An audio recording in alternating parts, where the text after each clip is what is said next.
امام غزالی حدیث لائے ہیں، ایک خاوند گھر سے نکلا ہے تو بیوی کو کہہ گیا ہے جب تک میں واپس نہ لوٹوں گھر سے نہ نکلنا۔ 2 گلیاں چھوڑ کے والد رہتے ہیں، 2 گلیاں چھوڑ کے خاوند جہاد پہ چلا گیا، کسی سفر پہ چلے گئے، کہہ گئے میری اجازت کے بغیر گھر سے نہ نکلنا۔ والد بیمار ہو گئے، خاتون حضور کی بارگاہ میں پیغام بھیجتی ہے، کہتی ہے یا رسول اللہ خاوند حکم دے گیا تھا گھر سے نہ نکلنا، والد بیمار ہے، کیا حکم ہے؟ نبی پاک نے فرمایا چاہے تو جا سکتی ہے اور خاوند کی اطاعت کرے گی تو اس کے لیے زیادہ بہتر ہو جائے گا۔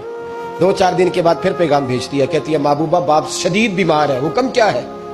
نبی پاک علیہ الصلوۃ والسلام نے فرمایا چاہے تو جا سکتی ہے، کیونکہ حضور شارع ہے نا، مختار ہے شرعی معاملات میں، کسی کو چاہے تو کسی چیز کی بھی اجازت عطا فرما سکتے ہیں۔ فرمایا میں اجازت دیتا ہوں جا سکتی ہے، پر خاوند کی اطاعت میں رہے گی تو اس کے لیے بہتر۔ حد ہو گئی بھائیو، حد ہو گئی۔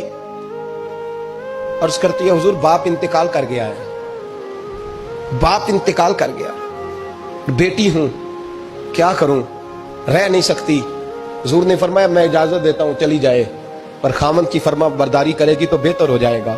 صحابہ کہتے ہیں پہلے وہ پیغام بھیجتی تھی، جب باپ کا انتقال ہوا تو اس شام مصطفیٰ نے پیغام بھیجا، فرمایا پتہ کرو گئی تو نہیں، پتہ کرو گئی تو نہیں۔